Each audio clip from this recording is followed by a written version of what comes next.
When you think of Lawrence of Arabia, what's the first thing that comes to mind? Likely the vast landscapes, the sweeping crowds, the unmatched epic visuals. Maybe the famous transitions. Or even Peter O'Toole's amazing performance. His first starring role and the most soft-spoken he's ever been. Because you put your ass on purple cushions! But today we'll talk about the screenplay, written by two greats, Robert Bolt and Michael Wilson. More specifically, we'll talk about how this nearly 4-hour giant manages to feel as fast and exciting as it does. And the secret is simple: structure. One of my favorite screenwriting books is Screenwriting, the Sequence Approach by Paul Joseph. It's about how older screenplays used to be divided not only into the famous acts, but into sequences. Sequences being little movies, about 15 minutes each, with their very own little 3-act structures. The author analyzes 11 scripts and he destroys the Fellowship of the Ring. No mercy. Even I pity that poor movie. But mostly he complements scripts with great structure. And his analysis of Lawrence of Arabia is one of the best and most illuminating screenwriting lessons I've ever read. It deserves a video, it's that good. So here it is. The normal number of sequences in a film is 8. Lawrence of Arabia is not normal. It's long, so it has 16 sequences. And they have the same length as normal sequences in any normal movie. From 8 to 17 minutes. That's why the movie never drags. Cause you're getting the same pace a normal length movie would give you. By going over each sequence we can see why the movie works so flawlessly. It's a lot, so let's begin. Oh thanks, Dryden. This is going to be fun. The opening sequence, 13 minutes long, sets up the fact that our protagonist, Tayi Lawrence, is a mystery. His face is covered by goggles, we see a statue instead of him, and we're given multiple descriptions at his funeral. He was a poet, a scholar, and a mighty warrior. He was the most extraordinary man I ever knew. He was also the most shameless exhibitionist since Barnum and Bailey. He was a very great man. This theme of who the hell was this man will be brought back.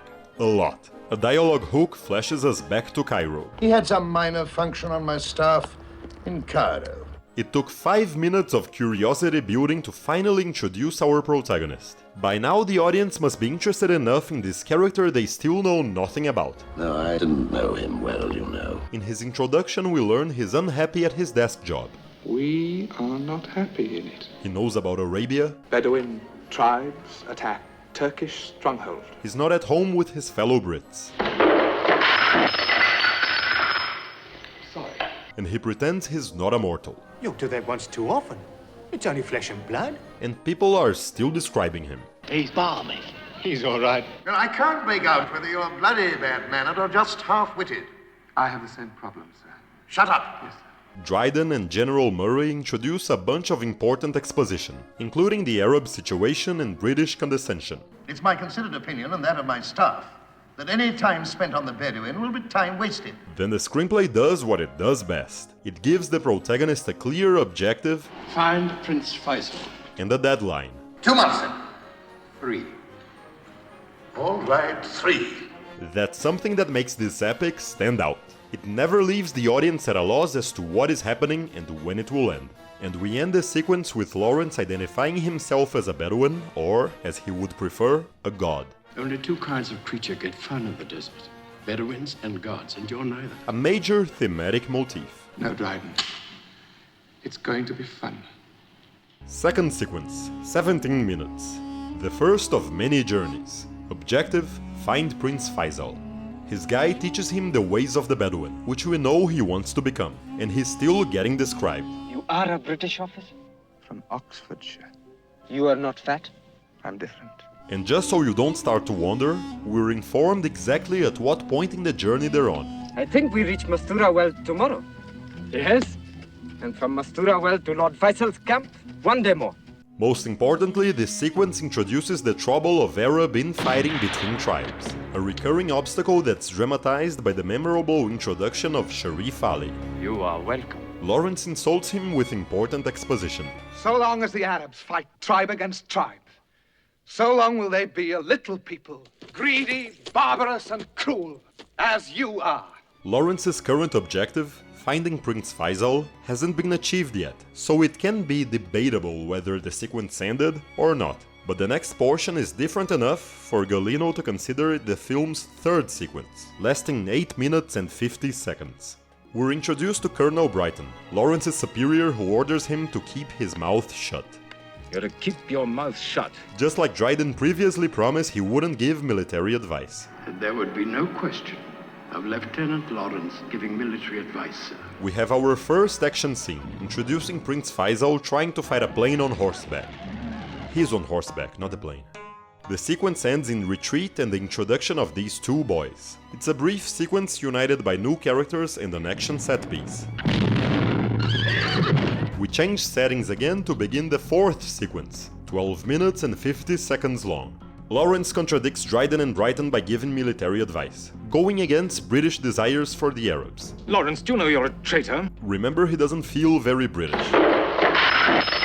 The next step hasn't been decided yet. Feisal doesn't want to retreat and accept British rule, but an attack on Aqaba, his other option, is presented as impossible. He talks to Lawrence alone and the film's major objective becomes clear. You were great. 9 centuries ago. Time to be great again, my lord. Lawrence intends to make the Arabs great again. Wait! Major objective established, now Lawrence must come up with a plan. He does so, thanks to an atmospheric interlude. Aqaba. From the land. He tells his plan of attacking Aqaba from the land to Sharif Ali, who gives reasons why it can't be done. To come to Aqaba by land, we should have to cross the Nefud desert. That's right. The Nefud cannot be crossed. Notice how exposition is delivered through character conflict. There are guns at Aqaba.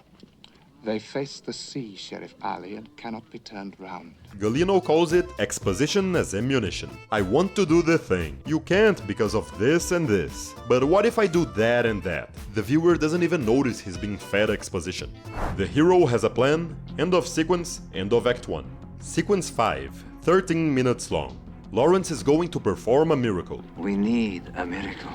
He views himself as not a man but a god, remember? To work your miracle. These two boys return and Lawrence finds out they're orphans. These are outcasts, parentless. So he takes them in as servants. The reason will be clear soon. These are worshippers. For now it's worth knowing that they're worshippers and this god here needs worshipping. The sequence's objective is crossing the Nefud desert and Sharif Ali is ever present to give us deadlines. If the camels die, we die.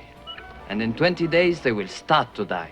And updates. There is no rest now short of water or else. The other side of that. Thanks to him, the journey is divided into clearly defined steps. We know the dangers they face and how long they have to face them. But however much it must be crossed before tomorrow's sun gets up. The whole crossing the desert portion is only 7 minutes long, and done.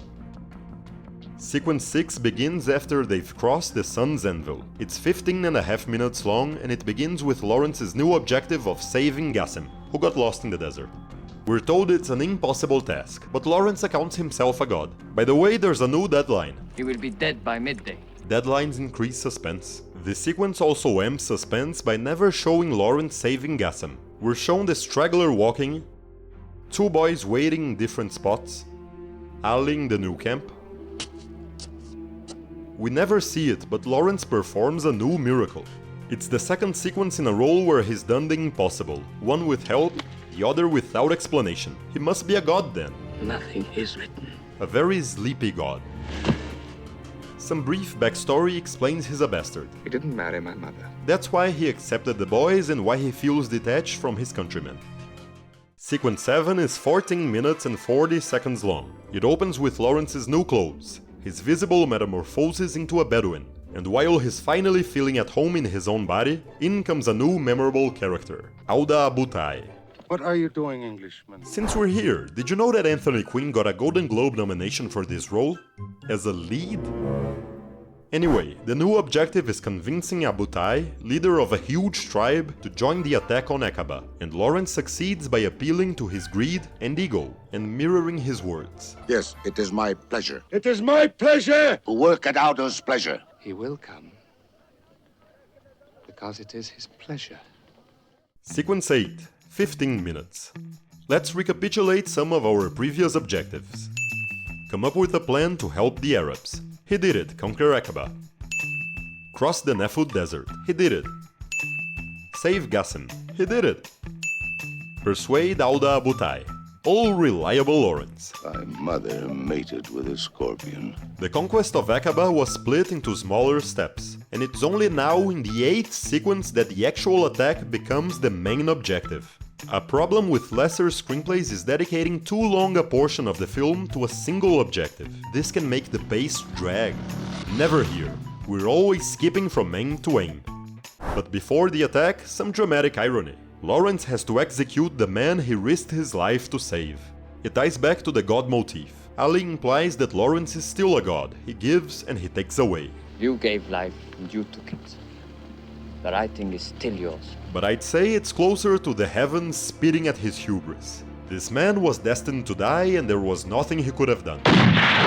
Now we have the battle for Aqaba. 107 minutes into the movie, exactly when a film of normal length would have its climax. If you put Lawrence of Arabia on by accident, having no idea how long it is, there would be nothing whatsoever indicating it's twice the length of an average movie. We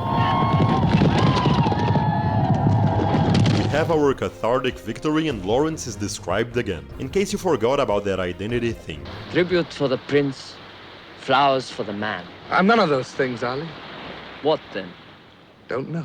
It's their first triumph, but we're not allowed to forget how feeble the Arabian alliance is. Lawrence sets up a new objective for the next sequence. I'm going to tell the generals in Cairo. Yes, Cross Sinai. We have an objective. What do we need now? What should always come with an objective? Previous sequences taught us. Think. That's right!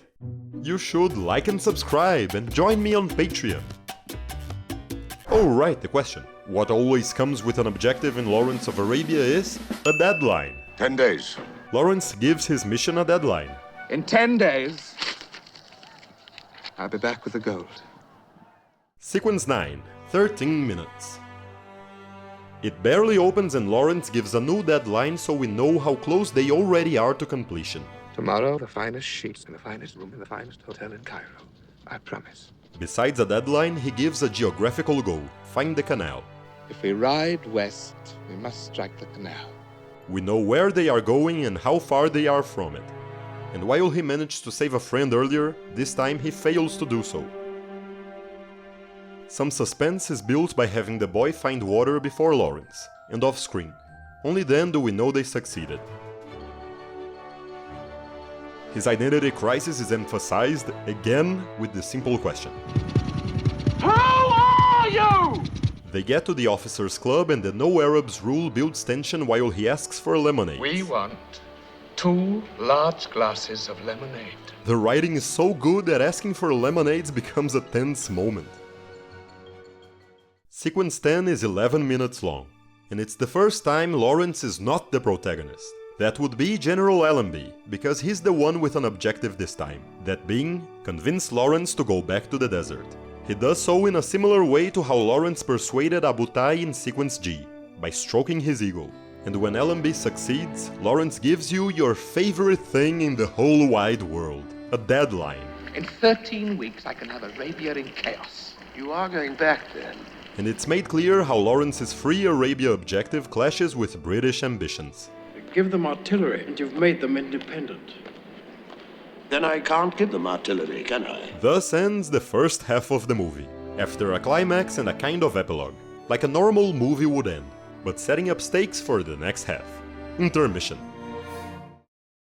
Sequence 11 is 15 minutes and 45 seconds long, and once again, Lawrence is not the protagonist. It's Bentley, the reporter whose objective is finding Lawrence and writing a story about him. But first he has to talk to Prince Feisal, who sets a motherfucking deadline for their conversation.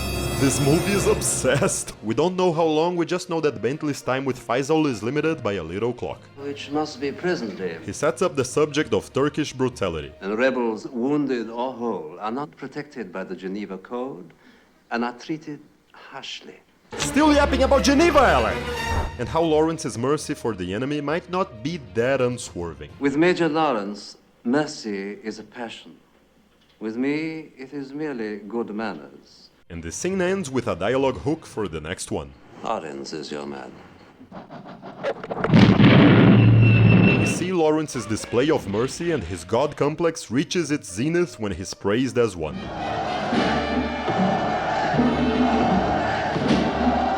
But not all is well. We learn how Arabs tend to get paid and go home, meaning they weaken with every victory. How many men do you think you'll have left?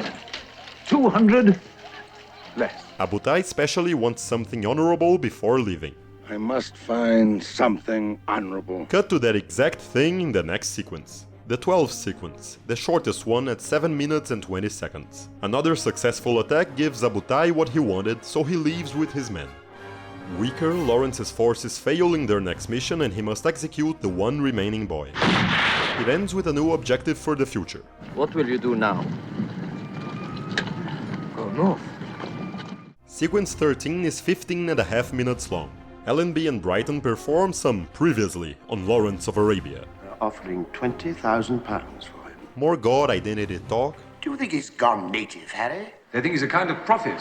They do, or he does. Then Ali raises the stakes by telling us their forces are so weak they cannot fail again.